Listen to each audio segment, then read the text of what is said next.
시장과 종목에 대한 정확한 판단에 한 걸음 더 다가가보는 마켓맨, 저는 신한투자증권 최진성입니다.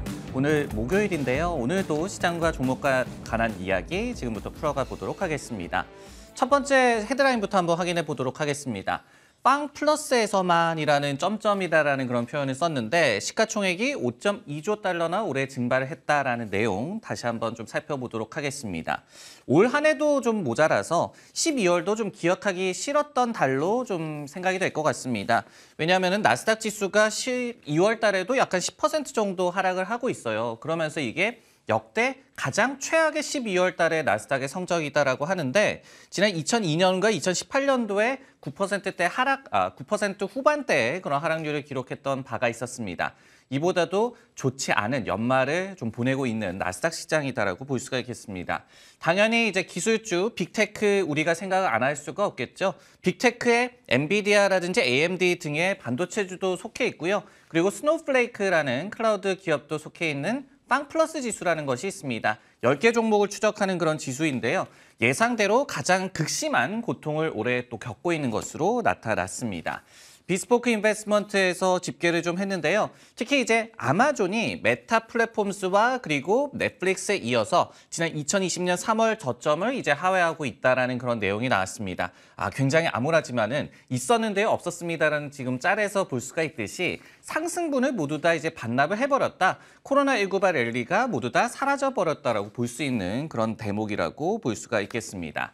그리고 이제 연초에 앞서 말씀드렸던 빵 플러스 종목들 10개를 좀 시가총액을 집계를 해봤더니 한 12조 달러 넘는 그런 굉장히 큰 규모가 나왔었습니다. 근데 현재는 7조 달러 정도밖에 되지가 않아요. 그러다 보니까 총 5.2조 달러가 증발해버렸다는 그런 계산이 나오고요. 그리고 이제 빅테크 가운데서도 그나마 선방했다라고 얘기를 하는 애플이죠. 하지만 애플 같은 경우에도 올해 시가총액이 거의 1조 달러, 8,440억 달러나 증발을 했습니다. 그리고 이날도 어떤 아이폰 출하량에 대한 전망치가 지속적으로 하향 조정이 되면서 52주 신저가를 기록하는 모습도 나왔습니다. 빵 플러스 지수 계속해서 좀 말씀을 드리고 있는데요. 작년 11월 달에 고점을 찍었었습니다. 그 대비해서는 지금 약 한 46% 정도, 거의 반토막이 난 수준의 그런 흐름이 나타나고 있습니다. 네, 이렇게 대형 기술주들의 올해 고통 그리고 12월 달의 부진까지 좀 말씀을 드렸습니다. 그렇다면은 대형 기술주 가운데서 살아남은 종목은 과연 없었을까? 그리고 있었다면 내년 전망은 어떨까라는 부분에 대해서 표현을 해봤는데요. 일단은 그래도 그 흙 속의 진주를 찾아내는 그런 과정이기 때문에 제가 굿이다라고 표현을 해봤습니다. 말씀드리고자 하는 종목은 바로 IBM인데요. 굉장히 올해 눈에 띄는 대형 기술주라고 볼 수가 있겠습니다. CNBC에 따르면요, 올해 시가총액 500억 달러 이상의 이 기술주, 대형주 가운데서 상승한 종목이 딱 2개가 있었습니다. 바로 이제 IBM이 하나 있었고요. 또 VM웨어 이런 2기업밖에 없었는데 지난주 금요일을 이제 기준으로 봤을 때 IBM이 YTD 기준으로 약간 그래도 6% 정도 상승을 했어요. 그러면서 굉장히 많이 좀 선방하는 그런 모습이 나왔습니다. 물론 이제 IBM을 더 이상 성장주로 보는 그런 투자자들은 없겠죠. 하지만은 실제로 매출과 이익 성장이 미미했음에도 불구하고 최근 분기에서 또 잉여 현금 흐름 FCF 지표가 7.5억 달러로 굉장히 또 양호하게 나왔습니다. 이렇듯이 어려운 상황 속에서도 돈을 꾸준히 벌고 있는 기업이다라는 인식이 올해 주가 선방의 원인으로 해석이 되고 있습니다. 하지만 이제 밸류에이션이 그래도 좀 높아진 것은 향후 좀 불안 요소다라고도 보여지는데요. 현재 이제 포워드 PR 조정 기준으로 봤을 때 IBM이 약한 16배 수준에서 거래가 되고 있습니다. 근데 이제 지난 5년간의 매출과 이익의 성장세가 또 미미했기 때문에 포워드 PR 평균 수준이 11.7배, 12배가 되지가 않았었습니다. 그렇기 때문에 거의 한 40% 정도의 밸류에이션 프리미엄을 지금 받고 있는 부분이 앞으로 좀 부담이 될 수 있는 부분이 되겠고요. 여기에 더해서 영업이익 대비한 기업 가치 역시도 5년 평균치에 대비해서 약 한 30% 정도 상회를 하고 있습니다. 그리고 이제 업계 평균 프리미엄이 10% 내외임을 감안을 해봤을 때 이런 밸류에이션 부담은 내년도에 랠리를 이어갈 수 있을 것이냐 이 부분에 조금 관건이 될 것 같습니다. 네, 이번에는 종목과 관련한 이야기 한번 해보도록 하겠습니다. 헤드라인부터 한번 확인을 해보면요.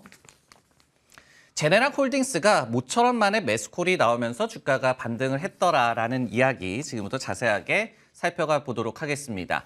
빅테크 얘기를 많이 드렸는데요. 빅테크 못지않게 제네랄홀딩스 이 가정용 비상 발전기 시스템 제조 업체죠.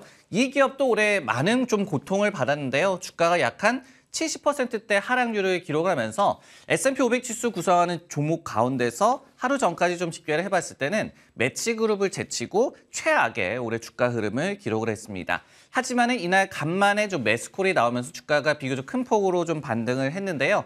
그 기관은 중소형 IB입니다. 젠이라는 기관이었습니다. 매수 커버리지를 제시를 하면서 그리고 목표 주가로 160달러를 제시를 또 했는데요. 굉장히 많은 업사이드를 또 점쳤다라고 보여집니다. 뭐라고 얘기를 했냐면요. 단기 악재에도 불구하고 핵심 사업은 구조적인 성장을 이어가고 있다라고 강조를 했습니다. 그리고 이제 좀 더 자세하게 의견을 살펴봤더니요.